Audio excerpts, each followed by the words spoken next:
Allah dan Rasulnya Shallallahu Alaihi Wasallam telah memberikan kepada kita penjelasan atas ketiga perkara ini sebagai satu senjatanya orang mukmin menghadapi berbagai ujian di dalam kehidupan. Mulanya adalah iman. Maka Nabi SAW bersabda, "Ajaban li amril mu'min kana kullu amrihi khair." Menakjubkan urusan orang beriman karena semua urusannya itu kebaikan. Ini diriwayatkan oleh Imam Muslim rahimahullah taala, "Ajaban li amril mu'min kana kullu amrihi khair." Menakjubkan orang beriman karena semua urusannya kebaikan. Dan ini tidak terjadi kecuali kepada orang yang beriman. Maknanya ini tidak terjadi kecuali disebabkan karena iman. Apa yang menakjubkan dari urusannya orang beriman? Yang pertama, jika dia mendapatkan nikmat dari Allah Subhanahu wa ta'ala, maka dia bersyukur. Sehingga syukur itu menjadi kebaikan baginya. Dan apabila dia mendapatkan musibah dari Allah Subhanahu wa ta'ala, dia bersabar. Maka kesabaran itu menjadi baik baginya. Demikian pula orang mukmin itu menakjubkan urusannya karena ketika dia beribadah kepada Allah, maka dengan keikhlasan dia sampai kepada keridhaan Allah. Dan bahkan ketika dia berdosa kepada Allah, maka dengan taubat, dengan istighfar, dia juga menadah berbagai macam ampunan dan karunia dari Allah Subhanahu wa ta'ala. Jadi Rasulullah SAW menyebut keadaan orang beriman yang seperti ini sebagai keadaan yang menakjubkan. Karena keimanan yang ada di dalam dadanya menuntun dia untuk bersikap yang paling tepat menghadapi segala keadaan yang mungkin saja terjadi di sepanjang hidupnya. Itulah yang dikerjakan iman. Iman itu tidak menjamin kita supaya selalu berlimpah, selalu tertawa, selalu bahagia, selalu senang-senang. Tidak. Yang dijaminkan iman adalah iman itu menuntun kita kepada sikap yang paling tepat menghadapi berbagai macam ujian yang diberikan oleh Allah Subhanahu wa ta'ala di dalam kehidupan. Mari kita bahas dari yang pertama. Yang menakjubkan pertama-tama dari orang beriman adalah apabila dia mendapatkan nikmat, maka dia bersyukur kepada Allah Subhanahu wa ta'ala dan syukur itu baik baginya. Syukur itu, kata Sayyidina Umar bin Abdul Aziz rahimahullah ta'ala, nikmat yang lebih nikmat daripada nikmat yang disyukuri. Jadi mampu bersyukur atas suatu nikmat itu lebih agung daripada nikmat yang dirasakan lalu disyukuri itu. Kalau kita mendapatkan nikmat kesehatan, lalu dengan kesehatan itu kita mensyukurinya, mengucap tahmid kepada Allah, menggunakan nikmat kesehatan itu untuk mentaati Allah, untuk beribadah, untuk beramal saleh, membagi kemanfaatan kepada sesama manusia, maka yang demikian itu akan menjadi satu nikmat yang lebih nikmat daripada nikmat itu sendiri. Jadi mampu bersyukur itu karunia Allah. Kita tidak akan mampu bersyukur kalau tidak ditolong oleh Allah. Maka tadi Ibu Dani sudah membacakan satu doa yang sangat indah untuk selalu kita baca. Kalau bisa jangan sampai kelewat. Bisa di dalam sholat yaitu di tasyahud akhir. Atau bisa juga di luar sholat. Allahumma a'inni ala dzikrika wa syukrika wa husni ibadatik.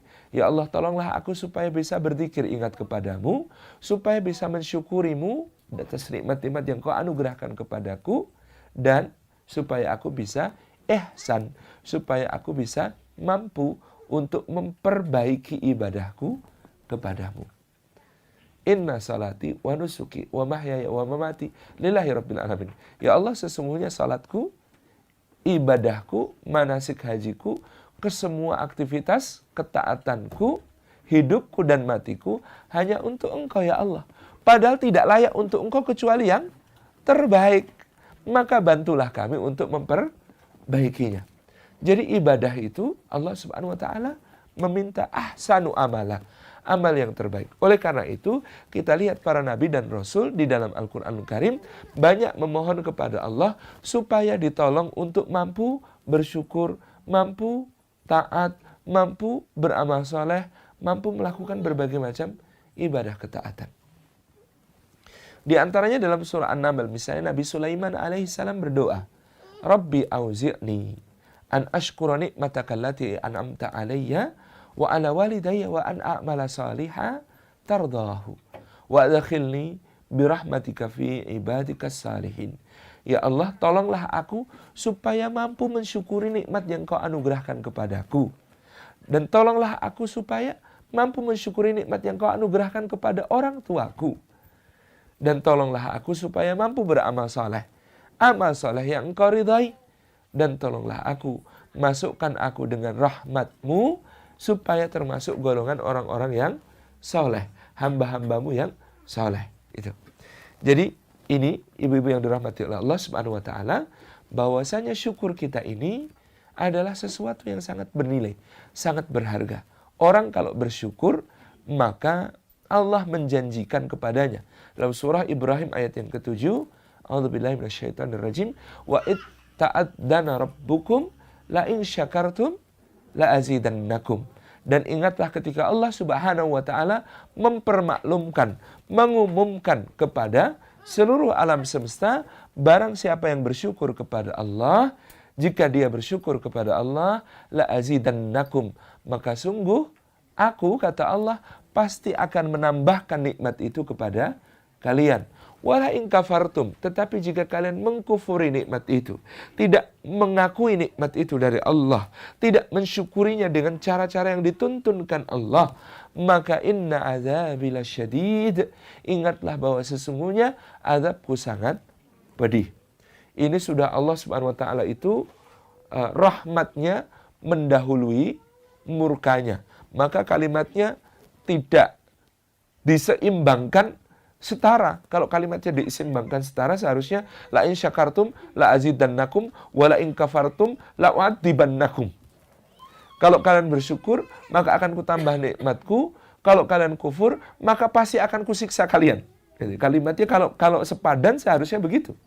Tetapi Allah menggunakan kata-kata inna azabi lasyadid. Sesungguhnya azabku sangat pedih. Ini adalah ancaman, tetapi ancamannya ini masih membuka kesempatan siapa yang kufur untuk memperbaikinya, siapa yang kufur untuk segera mensyukurinya, siapa yang kufur untuk segera kembali beriman kepada Allah dan memperbaiki dirinya. La in syakartum la azidannakum, kata Allah Subhanahu wa taala, dalam syukur terdapat tambah nikmat. Kata para mufasir, selain ditambah nikmat, juga dijaga nikmat. Maka barang siapa ingin nikmat-nikmatnya langgeng dijaga oleh Allah, dia mensyukurinya. Bukan cuma langgeng nikmat-nikmat itu dijaga oleh Allah bagi dirinya, tetapi juga ditambah-tambah oleh Allah Subhanahu wa taala untuknya. Ini yang menjadi rahasia syukur kepada Allah Subhanahu wa taala. Ibu-ibu yang dirahmati Allah, di Taman Laut Bunaken pada suatu hari ada orang hendak menyelam. Dia sudah menyewa alat-alat selam. Alat-alat selam ini sewanya mahal, dari baju selam yang terbaik, kemudian tabung oksigen yang terbaik, maskernya yang terbaik, kemudian sampai kacamata selamnya yang paling bagus, kemudian juga sampai ke torch lampu untuk dahinya juga yang paling bagus, sepatu kataknya yang terbaik. Dia sewa bot terbaik, dia minta diantar guide terbaik, pergilah dia ke tempat site untuk diving itu, site untuk dia menyelam. Nah, ketika kemudian tiba di tempat menyelam itu, dia kemudian turun ke lokasi di mana dia harus menyelam. Turun dengan badan dijatuhkan ke belakang, pure gitu ya. Masuk ke kedalaman 2 meter, 3 meter, Masya Allah. Indah sekali pemandangannya. Ada ikan warna-warni. Ada ikan clownfish, badut yang nggak terlalu seperti badut sebenarnya. Ada angelfish yang tidak juga seperti malaikat bentuknya gitu ya. Tapi warna-warninya sangat indah. Dengan terumbu karang yang tersusun begitu rupa. Dengan susunan-susunan yang menakjubkan warna-warninya. Ada ikan yang pemberani deket-deket sama dia. Ada ikan yang malu-malu bersembunyi di antara sela-sela anemon laut. Ada kemudian berbagai macam jenis ikan yang bergerombol. Ada juga yang menyendiri. Segala keindahan dipaparkan di hadapannya, maka dia mengatakan subhanallah, alhamdulillah, masya Allah, indah sekali, tabarakar rahman. Itu. Sampai kemudian ternyata diajak kejauhan, dia melihat ada orang pakai celana kolor dan kaos oblong saja berada di dalam lautan itu. Dia bilang hebat, saya kalau nyelam begini harus pakai alat macam-macam, dia cuma pakai celana kolor dan kaos oblong. Maka dia acungkan jempol, tidak cukup satu jempol, dia acungkan 2 jempol ke arah orang itu. Yang sana membalas dengan lambaian kedua tangan. Lalu setelah puas di situ, dia turun lagi ke kedalaman berikutnya, 5 meter, 6 meter. Masya Allah, makin indah, makin dahsyat. Berbagai jenis ikannya berbeda. Di situ ada teronggok bangkai kapal. Dia masuk ke dalamnya, ternyata jadi sarang ikan yang sangat banyak. Semua keindahan itu luar biasa. Begitu keluar dari bangkai kapal yang karam itu, dia melihat di kejauhan. Weh, ternyata si celana kolor dan kaos oblong juga ada di kedalaman itu. Dia bilang, kalau 2 meter, 3 meter, naik ke atas ambil udara dekat. Ini 6 meter, 7 meter. Hebat sekali. Kemudian dia tidak cuma mengacungkan 2 jempol tangan, tapi juga sekaligus jempol kaki. Gitu. Dia turun lagi ke kedalaman berikutnya. Ibu-ibu yang dirahmati Allah, ke kedalaman 12 meter, 13 meter. Masya Allah, ternyata sudah sore. Matahari sudah remang-remang. Cahayanya masuk, sehingga dia nyalakan torch yang ada di dadinya. Dia nyalakan sekrak, begitu menyala, ternyata si celana kolor kaos oblong sudah tepat berdiri di depannya. Tidak tahan dengan penasarannya, dia tarik si celana kolor kaos oblong ini naik ke atas ke permukaan, lalu kemudian setelah membuka maskernya dia bertanya, "Mas, kasih tahu dong rahasianya, hebat banget, nyelam sampai kedalaman segitu, nggak pakai alat apa-apa. Saya nih loh, sewanya mahal ya mas." Orang itu menjawab, "Makasih ya, aku tadi tenggelam." Ibu-ibu yang dirahmati Allah, apa bedanya dan apa persamaannya orang tenggelam dan orang menyelam? Persamaannya orang yang tenggelam dan orang menyelam adalah keduanya sama-sama berada di dalam air.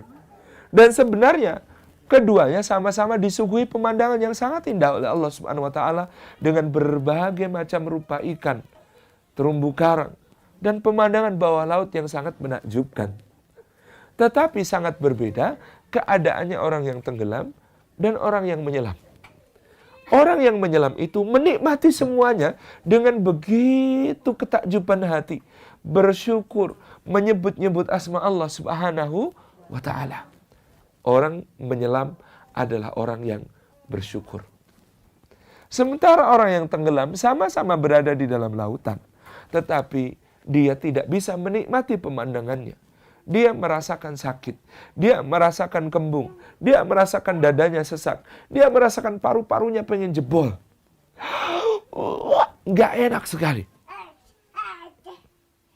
Maka lautan nikmat Allah ini namanya dunia. Lautan nikmat Allah ini namanya dunia. Wa in ta'uddu nikmatallahi la tuhsuha. Kalau kalian mencoba-coba menghitung nikmat Allah, maka kalian tidak akan pernah bisa menghinggakannya. Coba Bu dihitung nikmatnya Allah sekali-kali saja. Satu nikmat saja. Tutup mata.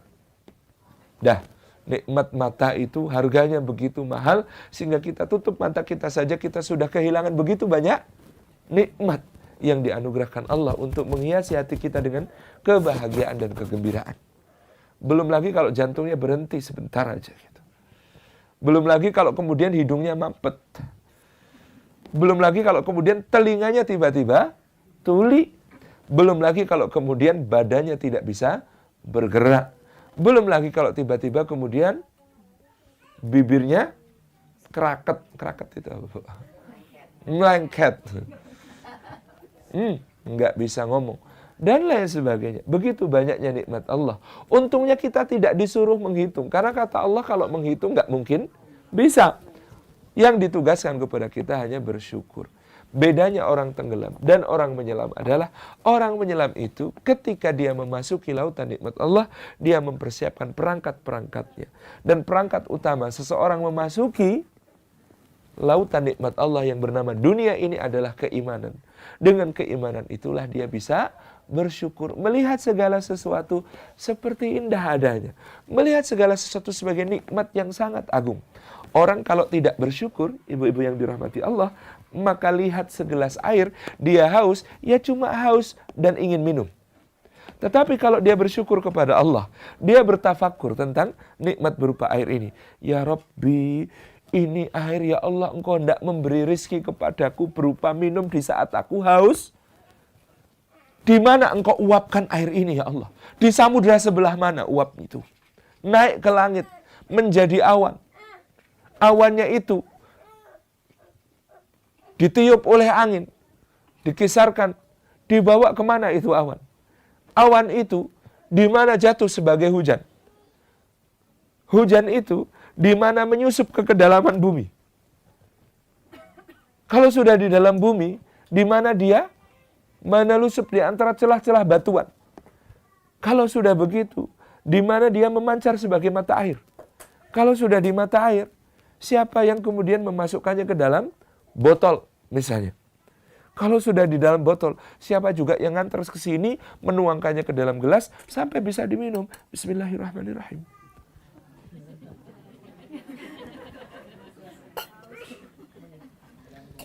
Masya Allah. Nikmatnya terasa bertambah-tambah. Bukan cuma kayak ada manis-manisnya gitu. Bukan cuma itu.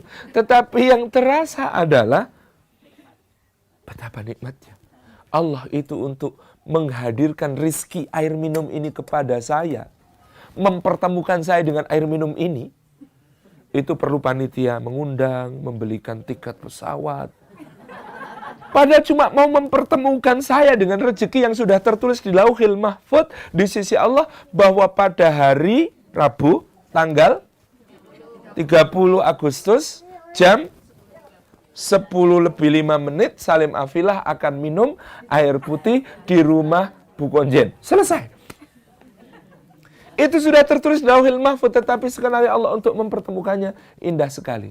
Itulah orang bersyukur, Bu. Kadang-kadang mikirnya lebay. Tetapi benar, lebaynya itu tidak salah. Karena dia mensyukuri nikmat Allah yang begitu rupa, begitu agung. Saya dulu di pondok, Masya Allah, makan itu nasi putih, sambal kecap, kerupuk. Wah, surgawi rasanya. Rasanya nikmat sekali. Karena apa, Bu? Karena disyukuri. Ya Allah, ini nasi Kau hadirkan kepada kami para santri-santri kere ini dengan cara yang luar biasa. Ini beras, padinya tumbuh di mana ya Allah? Ternyata di Vietnam, Bu, impor. Padahal saya pesantrennya di pelosok Jawa Tengah begitu ya.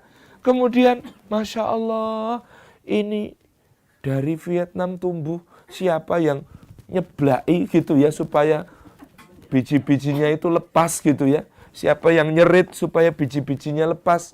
Siapa yang jemur sampai kering. Siapa yang kemudian giling. Siapa yang masukin ke karung. Siapa yang naikin ke truk. Siapa yang nyupiri. Siapa yang sampai pelabuhan kemudian pindah ke kapal. Siapa yang kemudian nyupiri kapalnya sampai ke Indonesia. Siapa yang kemudian, Masya Allah, ini beras sampai ke mulut kami sudah memberi keuntungan untuk berapa orang. Tabarakar Rahman. Baru berasnya, Bu. Kecapnya lebih dahsyat. Kecapnya dari kedelai. Kedelainya impor dari Amerika. Untuk memberi rizki saya seorang santri desa di sebuah desa pelosok Jawa Tengah itu, Allah perintahkan petani di Brazil dan Meksiko untuk nanam kedelai. Kamu tanam kedelai untuk rezekinya Salim Afilah. Siap. Tabarakar Rahman itu kemudian dikirim ke Indonesia, menyeberangi Samudra Pasifik. Masya Allah, siapa yang kemudian memfermentasikannya sampai berapa lama, kelupaan di dalam gentong gitu ya. Terus siapa yang masukin ke dalam botol, botolnya kecap nomor 1 gitu ya. Masya Allah. Terus Lombok di sambal kecap itu gelundungnya dari mana? Kadang-kadang nggak cuma dari Wonosobo, jauh dari tempat yang lebih jauh lagi. Apalagi kerupuknya, Masya Allah. Bikinnya di Tasikmalaya, tapi tepungnya impor dari Cina. Tabaraka Rahman, itu untuk memberi saya makanan sepiring itu. Allah menggerakkan seluruh dunia untuk bekerja, menghadirkan rezeki itu kepada saya. Itu orang bersyukur, Bu. Semua jadi pemandangannya indah sekali. Lihat suami bangun tidur, wajahnya enggak karuan. Begitu. Masya Allah, itu kalau mensyukuri, ya Allah, ini dulu siapa yang melahirkan? Kok ya bentuknya kayak begini. Tapi disyukuri itu begitu indah. Jadi begitu indah. Rambutnya sudah mulai memutih. Bercahaya gitu ya. Gitu ya. Masya Allah. Sudah penuh dengan kekayaan di dalam dirinya. Gitu ya. Kekayaannya itu ada minyak di dalam darahnya. Kolesterol. Ada apa lagi, Bu? Barang tambang yang ada ada emas di giginya. Ada apa lagi, Bu? Gitu ya. Itu Masya Allah. Segala sesuatu dilihat dengan rasa syukur itu. Anak-anak kita ini kalau kita syukuri, kita lihat itu kayak jalan surga. Jalan surga ini. Ini kalau berdoa ini lidahnya ini yang kecil mungil ini. Rabbi firli wali walidayya warhamhuma kama rabbayani shaghira. Jangan-jangan ini yang menyelamatkan kelak saya di akhirat. Indah sekali. Bagi seorang yang bersyukur, segalanya jadi terasa indah. Segalanya jadi terasa nikmat, lebih nikmat, bertambah-tambah nikmat. Maka saya sering bilang suami-suami ibu, kalau ada apa-apa, nikmat Allah itu tolong disyukuri, pasti ditambah. Punya istri, disyukuri, maka pasti akan ditambah nikmatnya. Jumlah belum tentu. Tabaraka Rahman. Ini yang diberikan oleh Allah Subhanahu wa ta'ala kepada kita. Rahasia syukur itu menambahkan nikmat. Dan yang namanya syukur itu, ibu-ibu yang dirahmati Allah, meringankan hisab. Di akhirat kelak ada audit yang dijalankan Allah Subhanahu wa ta'ala kepada kita. Auditnya sangat rumit. Pertanyaannya sangat detail. Sangat rinci, di mana Allah Subhanahu wa ta'ala bukan hanya bertanya dipakai untuk apa, tapi gimana ngambilnya, dibelanjakan untuk apa. Semua ditanya. Sen demi sen. Semua ditanyakan oleh Allah Subhanahu wa ta'ala. Nikmat itu yang sudah dianugerahkan kepada kita bukan cuma harta, kesehatannya, gitu ya, kelimpahannya, kesenangannya, masa santainya, semuanya akan ditanyakan oleh Allah Subhanahu wa ta'ala. Nah, audit itu bisa sangat merepotkan bagi kita yang ternyata banyak nikmat Allah justru kita pakai untuk durhaka kepadanya. Banyak nikmat Allah kita pakai untuk tidak mentaatinya. Pada saat itu Nabi SAW menggambarkan orang itu kalau dihisap, diaudit sama Allah di hadapannya, maka dia akan berkeringat dingin. Nanti keringat dinginnya mengucur deras setara sebanyak apa action memalukan. Jadi kita semua ini ternyata bintang film di dunia ini. Gimana Bunda? Oh, mic-nya didekatkan. Oh, lah tadi nggak ngomong ya. Ini suara saya kok jadi berubah. Lah kepribadi. Nah, begini. Nempel begini. Jadi ibu-ibu yang dirahmati oleh Allah Subhanahu wa ta'ala, sampai di mana tadi? Jadi lupa. Hah? Sebelum itu audit. Artis. Oh, ibu-ibu semua ini bintang film. Iya. Bintang film, Bu. Film kehidupan yang juru kameranya standby sejak kita balik sampai kita mati. Nama kameranya Raqibun Atidun. Yang Raqib Atid ini selalu mengawasi, tidak pernah lepas. Kameranya tidak kenal habis baterai. Kameranya juga tidak kenal habis memori. Pokoknya selama masih menjalankan tugas, dia akan terus merekam. Dan semua itu yang kelak akan ditayangkan di dalam hari yang disebut sebagai Yaumil Hisab atau hari audit itu. Kita akan disuruh Allah menonton film yang kita bintangi sendiri. film yang menceritakan seluruh kehidupan kita di dunia. Maka tergantung seberapa banyak akting kita yang bagus, itu akan membuat kita tersenyum. Tetapi akting kita yang jelek akan membuat kita berkeringat, pucat pasi. Nah, Nabi SAW menjelaskan, saking beratnya hari itu, ada orang-orang yang akan tenggelam di dalam keringatnya sendiri. Ada orang yang tenggelam dalam keringatnya sampai mata kaki. Ada orang yang tenggelam dalam keringatnya sendiri sampai lutut. Ada orang yang tenggelam dalam keringatnya sendiri sampai pinggang. Ada orang yang tenggelam dalam keringatnya sendiri sampai pundak. Tergantung seberapa memalukan aktingnya. Maka berusahalah untuk menjadi seorang aktris yang layak mendapatkan piala citra atau bahkan Oscar. Yaitu dengan akting sebaik-baiknya menurut skenario yang sudah dituliskan Allah. Skenario dari Allah adalah skenario untuk selalu taat kepada Allah di dalam berbagai macamnya. Jadi inilah rahasia syukur. Syukur itu menjadikan nikmat terjaga. Kalau mau suaminya awet, disyukuri. Karena yang disyukuri akan terjaga. Gitu ya. Ya, awet itu biasanya yang jelek lebih awet daripada yang ganteng. Kalau yang ganteng itu umur 50-an sudah gantengnya semakin hilang. Kalau jelek itu awet, sampai tua tetap jelek gitu. Dari awal sampai akhir awet gitu ya. Tetap jelek terus itu. Tapi jelek dan ganteng itu relatif sekali. Jadi jangan pernah mengukur selera orang dengan selera kita sendiri. Jangan pernah mengomentari suami orang dibandingkan dengan suami kita sendiri. Nah, termasuk bersyukur adalah tidak membanding-bandingkan nikmat yang diperoleh orang lain dengan nikmat yang diperoleh sendiri. Karena rumput tetangga selalu tampak lebih hijau. Sebabnya apa? Rumputnya plastik. Nah, kita nggak tahu gitu kan. Itu. Kadang kita melihat orang lain tampak hidupnya lebih enak daripada kita. Siapa bilang? Belum tentu yang melaksanakan, yang ngelakoni, kata orang Jawa, merasakan hal yang lebih seperti bayangan kita. Ketika istri saya melahirkan Hilma dulu, kami di sebuah rumah sakit, ibu dan anak yang dimiliki oleh seorang dokter spesialis kandungan terkemuka di Jogja. Mertua saya itu bilang sama dokternya itu, wah enak ya dok ya punya rumah sakit sendiri begini. Jadi Masya Allah, jadi enak sekali sih tinggal jadi dokter tinggal gini. Kata dokternya, nikula jenengan Pak, itu kan Bapak yang lihat. Bapak tahu nggak, katanya saya ini kerja cari makan Pak. Kadang-kadang makan nggak sempat. Baru nyendok satu ditelepon, Bu ada yang mau lahir. Baru nyendok 2 sendok, Bu ini kayaknya perlu sesar. Baru nyendok 2 sendok, kadang-kadang harus berbagai macam hal itu harus ditangani. Ngelakoni, yang melaksanakan belum tentu merasakan seindah orang yang melihat. Maka tidak perlu iri dengan kehidupan orang lain. Belum tentu dia melakukannya itu enak. Jadi artis, terkenal, senang Bu.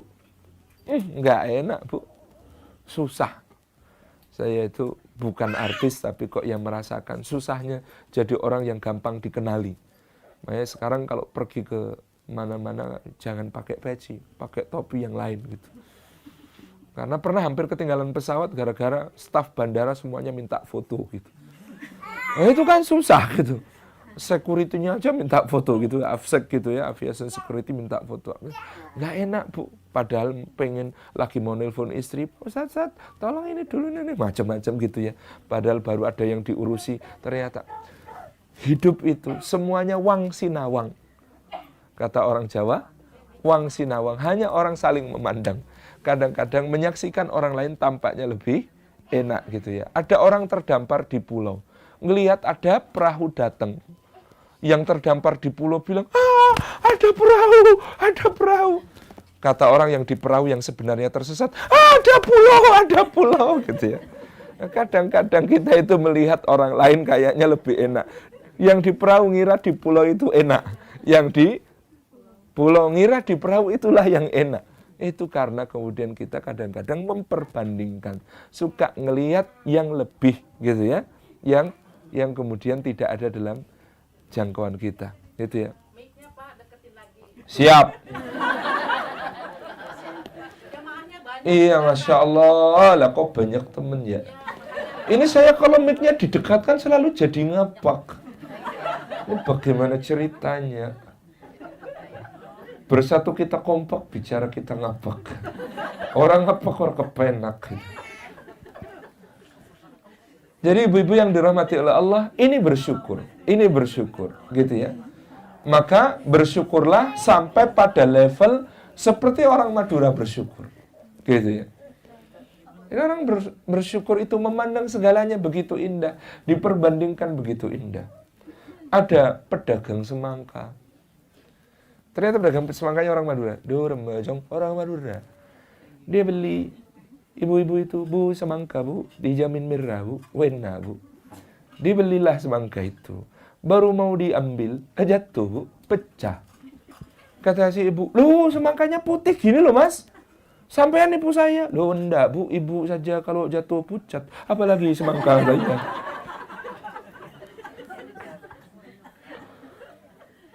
Di saat lain ada yang beli mangga. "Bu, mangganya, Bu, manis, Bu. Loh, beli berapa, Bu?" "Sekilo aja, Mas." "Loh, cuma sekilo, Bu." "Enggak apa-apa, sekilo aja." "Manis bener ini?" "Manis, Bu, saya jamin manis." Lu ditimbang sekilo. Manis. Dicoba di rumah ternyata asam semua. Datang komplain, "Nih, katanya mangganya manis. Ternyata asam semua. Sampai nipu saya." "Loh, Ibu kok marah-marah? Saya dengan Ibu itu nasibnya masih bagus, Ibu." "Loh, gimana?" "Ibu itu cuma ketipu sekilo kok marah. Lah saya ketipu 3 karung."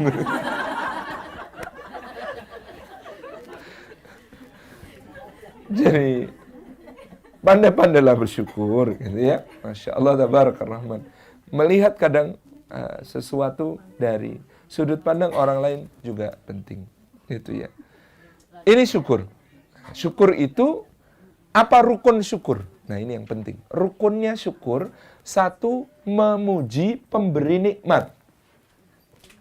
Rukunnya syukur itu satu, memuji pemberi nikmat.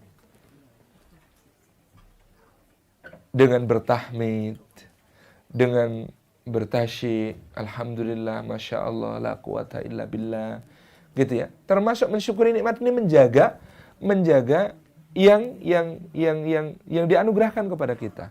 Contoh, ibu-ibu mungkin pernah mendengar pembahasan tentang ain. Apa itu ain? Ain itu mata yang dengki. Jadi kalau kita kemudian memiliki nikmat yang kemudian dipuji orang, jawablah dengan masya Allah, la quwwata illa billah. Karena inilah yang menjadi penangkal ain. Masya Allah, tabarakallah, atau masya Allah, la quwwata illa billah. Apa itu ain? Ain itu bukan berarti orang itu punya kekuatan di mata yang kalau melihat kemudian menjadikan kecelakaan, keburukan bagi kita. Enggak. Tetapi ain itu kadang-kadang adalah bertemunya kedengkian dengan doa pas mustajab. Dia doanya pas mustajab, kemudian dia sedang memandang dengan pandangan dengki. Maka ini bisa menjadi kemadharatan bagi orang yang dipandang. Jadi bukan karena dia punya kekuatan, tidak mungkin dia melakukan itu tanpa izin Allah Subhanahu wa taala, tetapi yang disebut ain itu kayak cerita di surah Al-Kahfi, ada 2 pemilik kebun, yang satu kebunnya besar, yang satu kebunnya cuma sempit. Yang pemilik kebun besar ngejek-ngejek kepada si pemilik kebun yang sempit. Akhirnya si pemilik kebun yang sempit itu kemudian marah, tersinggung, merasa terdolimi, kemudian mengucapkan sesuatu yang buruk tentang kebunnya orang yang lebih luas itu. Akhirnya kebun yang luas itu ditimpa bencana. Itu karena ketemu antara 2 hal, yaitu mata dengki sekaligus juga doanya terkabul, doanya diijabah. Orang doanya diijabah sebabnya macam-macam. Mungkin karena dia lagi puasa, mungkin karena dia lagi memang dalam keadaan terdolimi misalnya, madlum, apa dia lagi musafir kayak saya, bepergian, itu bagian dari fasilitas doa mustajabah itu. Nah, doa mustajab sebabnya macam-macam, tapi mata yang dengki ini juga menjadi bahaya. Maka ucapkan masya Allah, la quwata illa billah. Alhamdulillah, kalau anak kita dipuji, ganteng banget ya, alhamdulillah, masya Allah, la quwata illa billah. Jadi kita kembalikan semua nikmat itu kepada Allah Subhanahu wa taala. Ini rukun pertama syukur, memuji yang memberi nikmat. Yang kedua, rukun syukur adalah menggunakan nikmat itu untuk jalan yang diridhoi pemberi nikmat. Ini suara apa sih belakang? Menggunakan nikmat itu pada hal-hal yang diridhoi oleh pemberi nikmat, yaitu Allah. Jadi syukur itu tandanya kita mensyukuri suatu nikmat. Nikmat itu digunakan untuk ketaatan. Nikmat itu digunakan untuk hal-hal yang baik, hal-hal yang ma'ruf, hal-hal yang khair, gitu. Tidak termasuk mensyukuri meskipun alhamdulillah berulang kali kalau kemudian digunakan untuk maksiat. Alhamdulillah saya punya duit banyak ini, mau tak pakai ke apa itu gedung yang kayak trapesium itu. Itulah gitu ya. Dono Kasino Indro. Mau dipakai untuk judi. Ya tidak termasuk mensyukuri meskipun nanti habis judi menang juga alhamdulillah. Gitu. Wah, ini alhamdulillah ini dapat untung banyak, mau saya belikan minum-minuman untuk merayakan. Nah, tidak termasuk mensyukuri kalau tidak digunakan di tempat ketaatan. Jadi pertama menyebut pemberi nikmat, yang kedua menggunakannya untuk yang diridhai oleh pemberi nikmat, yang ketiga wa amma bi nikmati rabbika fahaddits, tahaddus bi nikmah, dengan membawa nikmat itu supaya bermanfaat bagi orang banyak. Itu ya, nikmat diberi rumah, rumahnya luas, tawarkan terus, pengajian kapan di rumah saya, gitu. Bu, pengajian Selasa Kliwon di rumah saya, pengajian Rabu Wage di rumah saya, pengajian Jumat Pahing di rumah saya, pengajian Minggu Legi di rumah saya, gitu ya. Pengajian pokoknya arisan RT di rumah saya, RW di rumah saya, dasawisma di rumah saya, gitu ya. Pokoknya semua yang baik-baik bisa digunakan di rumah saya. Mobil saya, mau pada berangkat pengajian, bareng-bareng ya saya hampiri semua. Mau pada jenguk orang sakit rumah sakit, tak hampiri aja, tetap siaga di rumah aja, ngumpul ya. Mau untuk macam-macam, semuanya ini bisa menjadi kebaikan-kebaikan besar. Itu ya, syukur. Jadi 3 rukun syukur: mensyukuri pemberi nikmat, menyebut namanya, menggunakannya untuk ketaatan, dan apa tadi?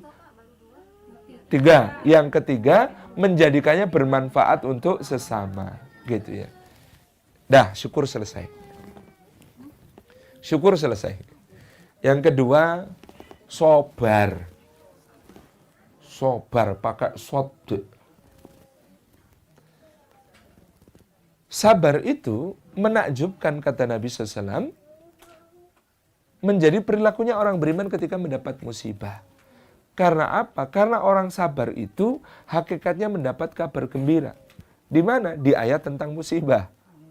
وَلَنَبْلُوَنَّكُمْ بِشَيْءٍ مِّنَ الْخَوْفِ وَالْجُوعِ وَنَقْصٍ مِّنَ الْأَمْوَالِ وَالْأَنْفُسِ وَالثَّمَرَاتِ وَبَشِّرِ الصَّابِرِينَ. Dan pasti, kata Allah, وَلَنَبْلُوَنَّكُمْ, wazan layaf alanna dalam bahasa Arab meniscayakan wawu di depannya itu bukan wawu atof, bukan wawu penyambung yang berarti dan, tetapi wawu qasam, wawu sumpah yang berarti demi. Maka kalimat walana beluannakum dalam surah Al-Baqarah, gitu ya, ayat 150 berapa? Sekitar 153 atau 154, mohon dicek. Itu bermakna bahwa walana beluanakum, demi pasti akan kami timpakan bala, ujian kepada kalian. 155. Akan kami timpakan bala, ujian kepada kalian. Jadi sumpah. Sumpah itu kira-kira kalau Allah bersumpah pasti dilakukan enggak? Pasti. Berarti yang namanya ujian di dalam kehidupan itu pasti. Bala bencana di dalam ujian itu, hidup itu pasti. Karena ahasibannasu ayutraku ayaqulu amanna wa hum la yuftanun. Di dalam surah Al-Ankabut ayat kedua Allah mengatakan, apakah manusia mengira mereka akan dibiarkan saja sudah mengatakan saya beriman lalu tidak diuji lagi? Enggak, kata Allah, kami pasti akan menguji mereka sampai kami mengetahui manakah orang yang imannya jujur, imannya betul-betul, imannya serius, dengan yang hanya main-main, dengan yang hanya pura-pura. Nah, Allah memberikan bala, ujian itu, maka di sana bisyai'in, dengan sesuatu. Kalau sesuatu, maka berarti banyak apa sedikit? Sesuatu itu banyak apa sedikit? Kalau dalam bahasa Arab, syai' itu artinya sedikit. Ujian itu cuma sedikit, bisyai'in, dengan sesuatu. Kalau yang banyak itu sesuatunya Mbak Syahrini, banyak gitu ya. Sesuatu. Nah, ini sesuatu banget ya gitu. Nah, ini sesuatunya yang di sini ini maknanya sedikit. Bisyai'in, dengan sedikit.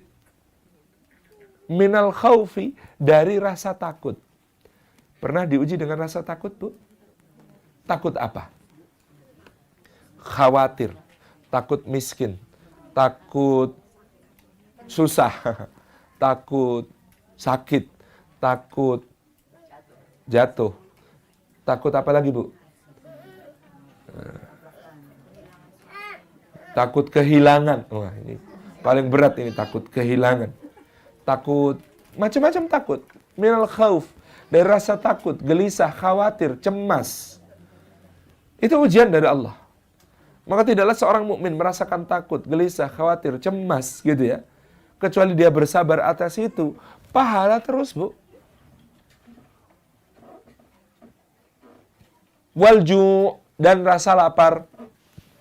Pernah diuji dengan rasa lapar? Sekarang lapar, Bu? Ya Allah. Jadi gak enak saya pengajiannya gitu kan. Kita segera akhiri ya. Diuji dengan rasa lapar oleh Allah Subhanahu wa taala. Makna rasa lapar seluruh kekurangan. Kadang-kadang kita ini sudah makan tapi tetap merasa lapar. Kenapa? Karena kemudian kita merasa kurang, merasa ada sesuatu yang kemudian mengganjal hati kita, yang bikin lebih lapar daripada lapar yang sebenarnya gitu. Walju, dan rasa lapar. Juga rasa lapar ketika berpuasa. Tabarak Rahman. Wa naqsim minal amwal, dan berkurangnya harta.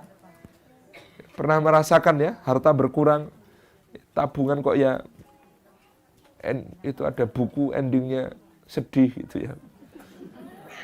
Lagi baca apa, Bu? Baca buku, Pak. Lo kok nangis endingnya sedih banget, buku apa toh? Buku tabungan gitu. Naqsim minal amwal, berkurang harta karena berbagai sebab, musibah dan lain sebagainya. Kita mengalami itu. Wal anfus, dan berkurangnya jiwa. Mana berkurangnya jiwa, kita ditinggalkan orang-orang yang kita cintai, gitu ya.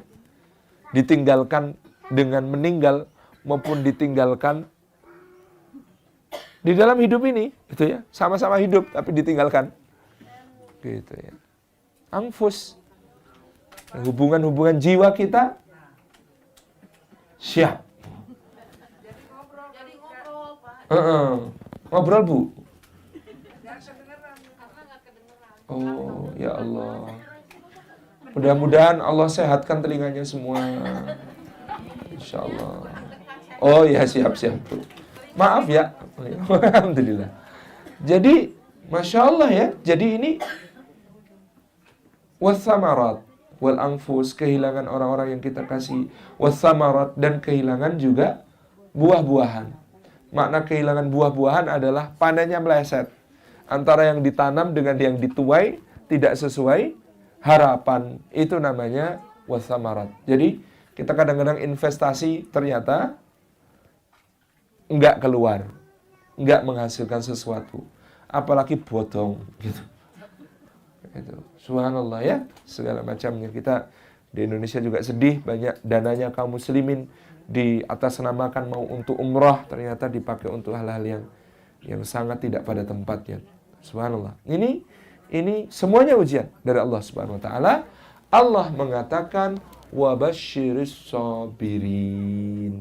Maka berilah kabar gembira kepada orang-orang yang sabar. Jadi dapat musibah itu sebenarnya dapat kabar gembira. Di mana kabar gembiranya? Satu, ibu-ibu seneng nggak kalau ada orang yang bilang I love you? Tergantung juga ya siapa yang ngomong ya. Saya waktu di Aberdeen pagi-pagi jalan-jalan gitu ya. Kok ya yang nyapa itu nenek-nenek, hello sweetie. Gitu. Nah, kan tergantung siapa yang mengatakan juga. Tetapi pada umumnya dicintai itu satu hal yang sangat indah. I love you. Orang mengatakan mencintai kita. Bagaimana orang yang sabar itu tidak berbahagia karena yang mengatakan I love you adalah wallahu yuhibbus sabirin. Allah cinta kepada orang-orang yang sabar. Ini jaminan lu. Orang sabar itu dicintai Allah Subhanahu wa ta'ala. Jadi yang pertama, rahasianya sabar itu, kenapa dia disebut kabar gembira? Karena ada yang cinta sama dia, yaitu Allah. Yang kedua, ibu-ibu yang dirahmati Allah, seneng nggak kita kalau ada yang bilang sama kita, aku akan selalu bersamamu, aku tidak akan pernah meninggalkanmu, aku akan selalu di sisimu. Seneng nggak, Bu? Seneng, tergantung juga ya. Selalu di sisimu tapi gangguin. Tapi bagaimana orang yang sabar tidak bahagia ketika yang mengatakan aku akan selalu di sisimu adalah innallaha ma'as sabirin. Sesungguhnya Allah bersama orang-orang yang sabar. Gak pernah meninggalkan orang yang sabar. Yang ketiga, ibu-ibu ada yang bekerja? Ada. Seneng gak, Bu, bekerja di tempat yang gajinya unlimited? Gajian. Siap, mau ambil gaji itu ambil di gudang. Emasnya sak gudang itu terserah mau bawa berapapun sak kuatmu. Atau kemudian dicodorin cek. Ini ceknya untuk gajimu. Loh kok panjang banget ini, nggak putus-putus. Iya, wong kamu terserah mau ngisi berapa. Dicek itu dan panjangnya tidak terbatas. Oh ya wis tak isi angka 9 semua. 9.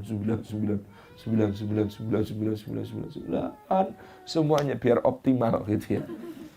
Karena angka paling besar 9 itu banyak. Senang nggak, Bu, pekerja di tempat yang gajinya unlimited? Maka berbahagialah orang yang sabar, karena Allah mengatakan tentang orang yang sabar, wa innama yuwaffas sabiruna ajrahum bighairi hisab. Orang sabar itu ajarnya itu balasannya, ajarnya itu upahnya, gajinya itu disempurnakan, yuwaffa bighairi hisab, tanpa batas. Amal yang disebut Allah pahalanya tanpa batas itu adalah sabar. Maka sabar itu karena pahalanya tidak ada batasnya, sabar itu juga tidak ada batasnya. Tapi boleh dipilih bentuknya. Sabar itu tidak ada batasnya, tapi boleh dipilih bentuknya. Saya tahun 2004 tanggal 20 Juli ngelamar calon istri. Nah, jawaban calon mertua waktu itu adalah lamaran diterima, tapi mohon nunggu 2 atau 3 tahun lagi. Supaya sama-sama selesai kuliahnya dulu. Nah, waktu itu karena saya sedang minan nekatin, termasuk orang-orang yang nekat gitu ya. Saya katakan, Pak, sabar itu ada pilihan-pilihannya. Saya bisa milih sabar dengan nunggu 2 atau 3 tahun putri Bapak itu. Tapi itu kayaknya lebih berat daripada sabar dalam lain. Apa itu sabar dalam bentuk yang lain? Nak, saya tak pamit sekarang, tak cari yang lain, Pak. Mau ngawur nih, gitu kan. Enggak lah, bercanda, Pak. Yang penting kalau memang saya ini urusannya segera menikah. Hukum nikah untuk saya itu sudah deket-deket wajib, Pak. Sudah berpenghasilan, godaan di mana-mana, gitu ya. Saya takut jatuh ke maksiat ya, Pak. Ya kalau diizinkan, saya melamar putri Bapak. Kalau enggak, mohon doa restu. Siapa tahu memang jodoh saya yang tertulis di Lauhil Mahfud, namanya bukan Dwi Indah Ratnawati binti Haji Muhammad Samidi. Terus dipikir, memangnya kapan maunya? Oh, dari Jogja ke sini tersesat-sesat karena petanya peta buta, Pak. Itu saya sudah menghafalkan lafadz ijab qabul, bahasa Jawa, bahasa Indonesia, bahasa Arab. Sekarang saya siap. Loh, ya jangan sekarang, kan perlu persiapan. Akhirnya disepakati sebulan kemudian, Bu. Sebulan kemudian nikah. Karena apa? Sabar itu ada bentuknya yang bisa dipilih. Nunggu 2 atau 3 tahun itu juga namanya sabar. Tapi kayaknya saya nggak kuat. Godaannya sudah definitif, cantik sih. Nanti kalau ada apa-apa yang diinginkan, bagaimana? Terjadi hal-hal yang diinginkan, bagaimana? Bukan tidak diinginkan, diinginkan. Oh memang pengen gitu kan. Nah, makanya lebih baik Pak tak cari yang lain kalau memang bukan di sini. Saya juga takut Pak dapat godaan sisi lain. Loh, godaan sisi lain itu gimana? Sudah ngelamar putri Bapak disuruh nunggu 2 atau 3 tahun, ternyata nanti saya ketemu yang lebih baik. Kan itu godaan lain Pak. Saya jadi nyesel sudah ngelamar. Oh iya enek-enek ae sampean gitu. Ya alhamdulillahirabbil alamin itu satu kebaikan yang kemudian bisa diikhtiarkan. Jadi sabar itu wa innamat yuwaffas sabiruna ajrahum bighairi hisab, pahalanya digenapkan, diutuhkan, disempurnakan tanpa batas. Yang keempat, ibu-ibu, kenapa sabar itu kabar gembira? Karena coba bayangkan kalau ibu-ibu itu sukses melakukan sesuatu, ternyata ada yang merayakan, dibikinkan pesta penyambutan, pesta untuk merayakan keberhasilan kita. Senang nggak ada teman-teman yang merayakan keberhasilan kita gitu? Dibikinkan pesta, kita nggak usah bayar, dia yang bikin pestanya. Inilah yang akan terjadi pada orang-orang yang sabar. Ketika masuk surga, maka malaikat akan menyambut dengan gegap gempita. Kalimat para malaikat itu adalah salamun alaikum bima sobartum. Salam sejahtera atas kalian disebabkan karena kalian telah bersabar. Hore, hore, hore. Malaikat yang menyambut. Jadi yang namanya sabar itu kabar gembira karena dicintai Allah, didampingi terus sama Allah, pahalanya tanpa batas, disambut para malaikat. Dan konon amal yang paling dikagumi malaikat itu amal sabar. Kalau amal yang lain malaikat nggak gumun. Rukuk lama, malaikat ada yang sejak diciptakan sampai akhir zaman tugasnya rukuk terus. Sujud, malaikat sejak diciptakan sampai akhir zaman sujud terus juga ada. Dan macam-macam yang lain. Tapi sabar itu keren. Manusia itu dari proses penciptaan sampai kemudian menjadi manusia yang menghamba kepada Allah harus banyak sabarnya. Apa itu? Sabar di dalam kandungan sempit, gelap. Ketika keluar juga perlu kesabaran, sabar ibunya, sabar anaknya, gitu ya. Robek, berdarah-darah, bertaruh nyawa. Habis itu tumbuh dewasa, pipis, BAB, haus, lapar, cuma bisa nangis. Sabar bayi itu, ibunya itu kadang-kadang keliru, nangis dikira haus, dikasih-kasih dadanya begitu, padahal ternyata pipis gitu ya. Mama, gitu, nggak bisa bilang mau, cuma bisa nangis gitu ya, tapi kok nggak meneng-meneng. Sabar bisa tengkurap, sabar bisa berangkang, sabar bisa. Masya Allah, hidupnya manusia itu terlalu banyak membutuhkan kesabaran. Terlalu banyak membutuhkan kesabaran. Sehingga malaikat-malaikat takjub. Sehingga bidadari-bidadari takjub, Bu. Makanya ibu-ibu dibandingkan bidadari itu beda jauh. Hebat mana ibu-ibu sama bidadari? GR. Syarat dan ketentuan berlaku, Bu. Term and conditions applied, gitu ya. Karena di situ yang disebut lebih utama dari bidadari wanita salehah. Lebih utama mana bidadari sama wanita salehah? Lebih utama bidadari. Seperti kata Nabi, keutamaan sesuatu yang tampak dengan bayang-bayangnya. Sesuatu yang wujud dengan yang tidak tampak. Itu keutamaannya.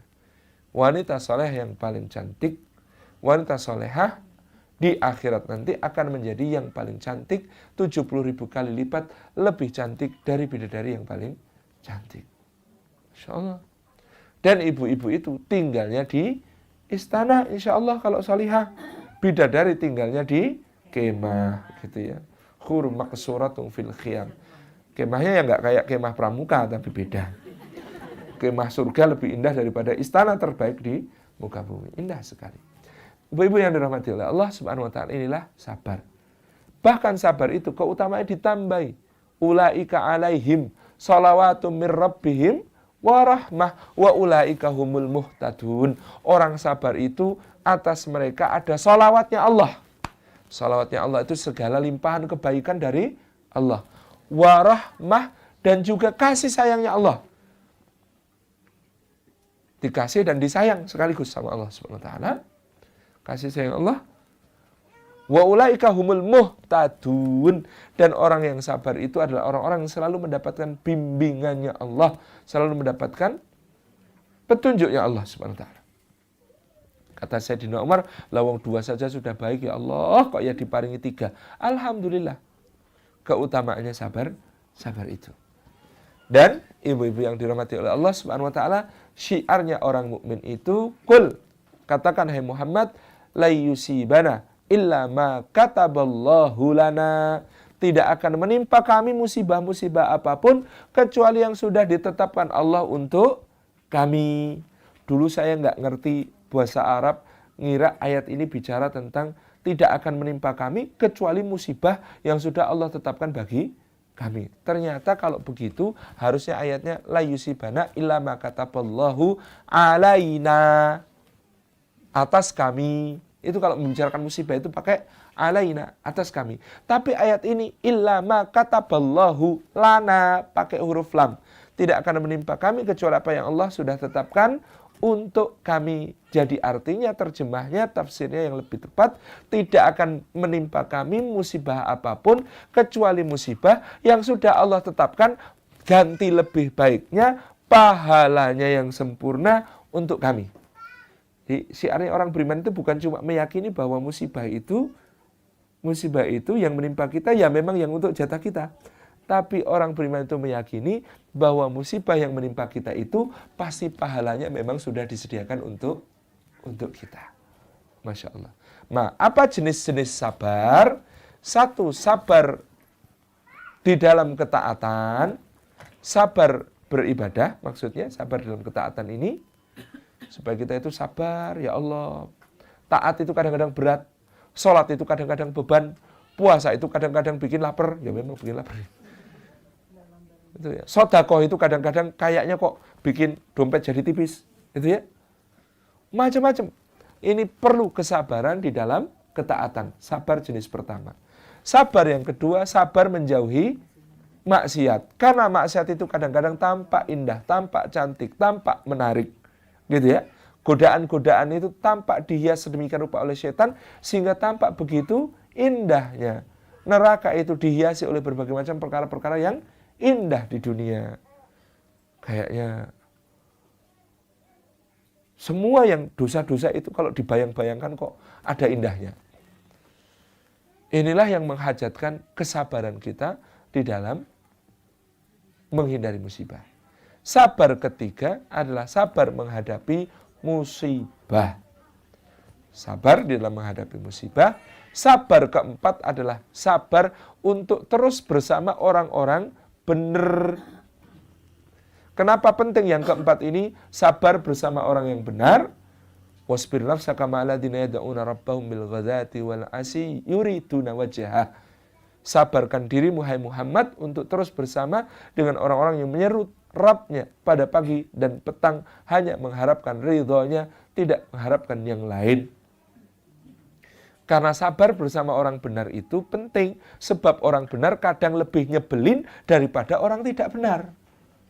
Kalau orang tidak benar, kita mau berbuat jelek, mau berbuat maksiat, mengikuti hawa nafsu, senang-senang, having fun, pokoknya hidup itu cuma senang-senang, terus dia mendukung kita. Tapi kalau orang benar, itu resek, suka mencampuri urusan kita, suka ngasih nasihat tanpa diminta. Maka kita ini diperintahkan sabar juga bersama orang-orang yang benar. Karena orang-orang benar itu kadang-kadang jengkelin. Tapi jengkelinnya demi kebaikan kita. Dia mengingatkan kalau kita salah, kalau kita alpa, kalau kita lalai. Dia meluruskan kalau kita bengkok. Dia kemudian membetulkan kalau kita keliru. Ini orang benar. Ya, kalau kita punya sahabat, teman, itu sukanya kasih nasihat di jalan yang benar, itu ya disabar-sabarkan dulu. Mau nasihat itu permata. Cara ngasih orang nasihat kepada kita itu macam-macam. Ada permata itu digenggam ke tangan kita sambil salaman, terima ya Jeng, mudah-mudahan manfaat gitu ya. Ada juga permata itu yang kemudian tiba-tiba jari kita diselipkan ke saku, terima ya Jeng, mudah-mudahan manfaat itu. Nasihat kayak begitu enak nerimanya. Tapi kadang-kadang ada nasihat itu dilakukan, diberikan dengan cara dilempar ke muka kita, buok gitu. Tapi nggak apa-apa, wong permata, ambil permatanya yang penting. Salah sendiri permata kok dilempar gitu ya. Buat kita, hak kita dapat permata. Ada yang diguaplokkan ke wajah, gitu kan. Tapi permata, ambil permatanya. Gitu ya. Ini adalah kebaikan. Makanya sabar untuk bersama orang-orang benar. Karena orang benar ini membawa kita ke kedudukan yang sangat tinggi di sisi Allah. Mungkin bahkan kita diselamatkan kelak di akhirat. Karena teman-teman kita yang benar ini cari-cari kita di surga. Kok teman kita yang satu itu belum ada ya? Oh, masih tertahan apa ya? Ya Allah, kami nggak mau masuk surga kalau nggak bersama teman kami yang satu itu. Wong pengajiannya bareng kami, sholat jamaahnya bareng kami, apa-apa bareng kami. Kok ini di surga kok tidak dikumpulin sama kami? Kumpulin ya Allah. Oh ya, diambilkan. Sudah agak gosong-gosong dikit itu. Alhamdulillah gitu. Oh, kamu kok bisa ke sana? Oh, ya aku tuh bener nek cuma nek sama kalian, nek nggak sama kalian itu yo seneng nyicip-nyicip ya nggak bener gitu. Misalnya gitu ya. Tapi ini ada syafaatnya orang-orang benar yang menjadi sahabat kita. Bersamalah orang-orang yang benar. Jadi sabar ada 4, sabar taat, sabar anti maksiat, sabar menghadapi musibah sama orang benar. Oke, sabar selesai pembahasannya. Waktunya masih enggak? Oke, terakhir adalah tentang istighfar. Kata ibunda kita Aisyah radhiyallahu anha, tuba liman yajudu fi kitabihi istighfaran katsira. Sangat berbahagia orang yang kelak di akhirat menemukan di dalam kitab catatan amalnya ada istighfar kok banyak. Ada istighfar banyak karena istighfar itu amal yang sangat besar. Sayyidina Ali bin Abi Thalib berkata, Al-Quran ini sudah menunjukkan kepada kalian penyakit kalian dan obatnya. Penyakit kalian itu dosa-dosa, obatnya itu istighfar. Jadi dosa-dosa kita ini seperti luka, kata Ibnu Qayyim al-Jauziyah. Orang itu kalau banyak banget lukanya, dikhawatirkan mati karena lukanya. Maka luka itu harus disembuhkan segera ketika terluka, yaitu dengan beristighfar memohon ampun kepada Allah. Inilah istighfar, astagfirullahaladzim. Ibu-ibu itu sangat penting beristighfar kalau merasa berdosa. Tapi lebih-lebih banget pentingnya beristighfar kalau merasa tidak berdosa. Jadi kalau merasa berdosa istighfar, Bu. Kalau merasa tidak berdosa, harus dilipat-lipat kalikan itu istighfarnya. Merasa tidak berdosa itu mencurigakan sekali.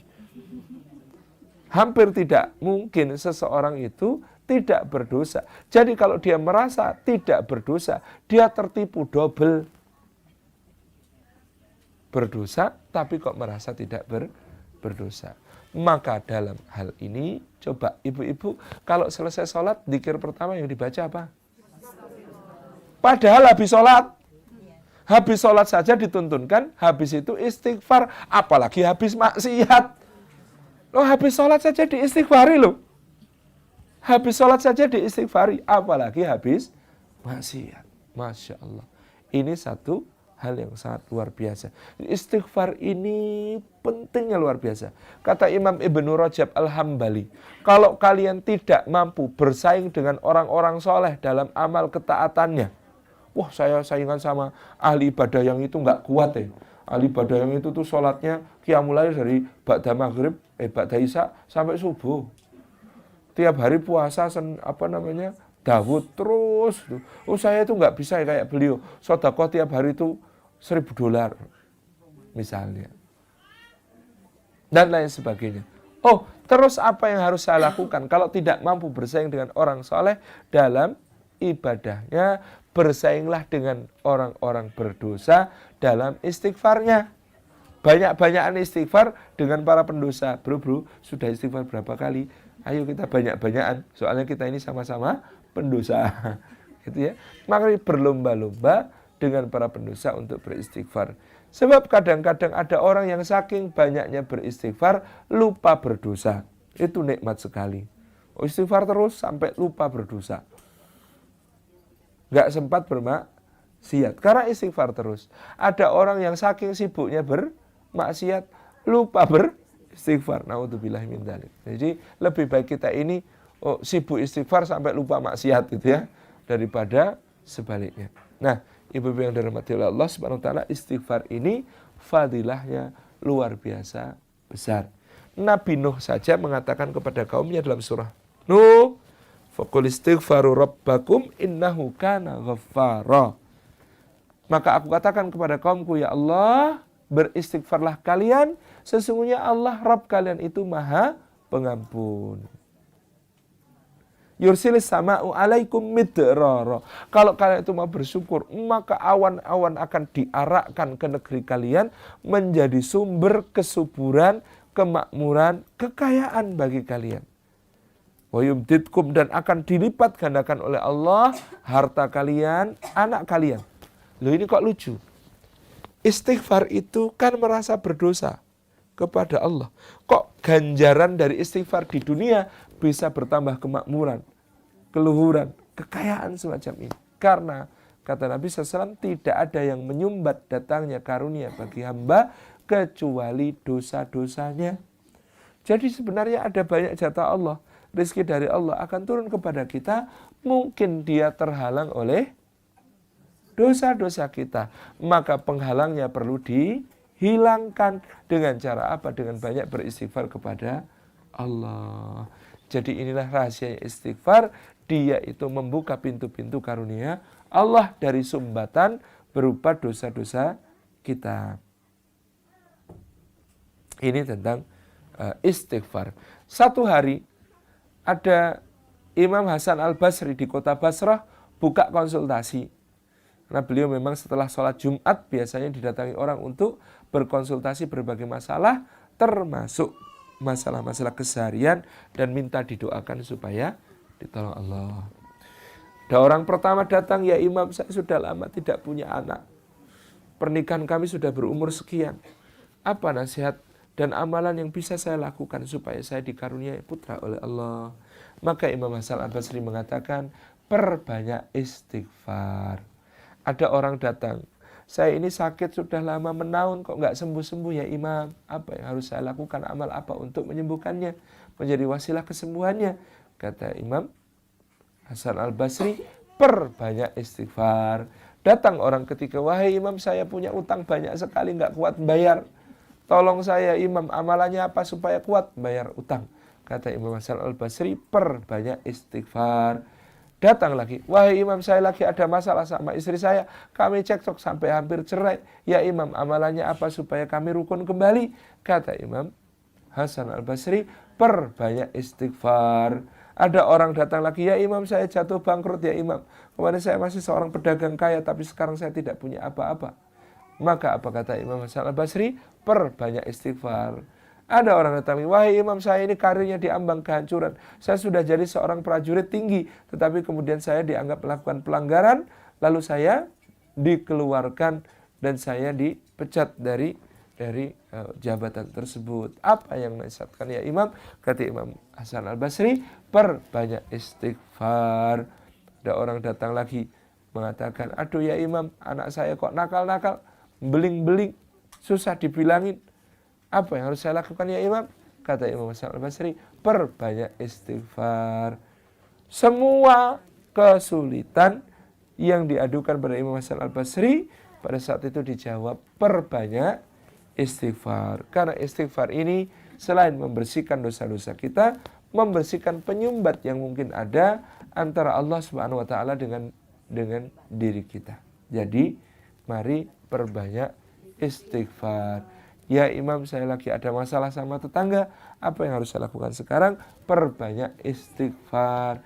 Ya Allah, semua kesulitan itu salah satu pintu jalan keluarnya adalah istighfar. Nyuwun ampun kepada Allah Subhanahu wa taala. Inilah rahasianya istighfar. Maka istighfar ini menghapus semua dosa-dosa selain dosa besar. Maka istighfar ini menjadi kebaikan-kebaikan yang berlipat ganda terbuka bagi kita. Insya Allah. Demikian yang dapat kami sampaikan. Itu yang kami cukupkan. Saya kembalikan kepada pembawa acara. Wallahul muwaffiq ila aqwamit thariq. Assalamualaikum warahmatullahi wabarakatuh.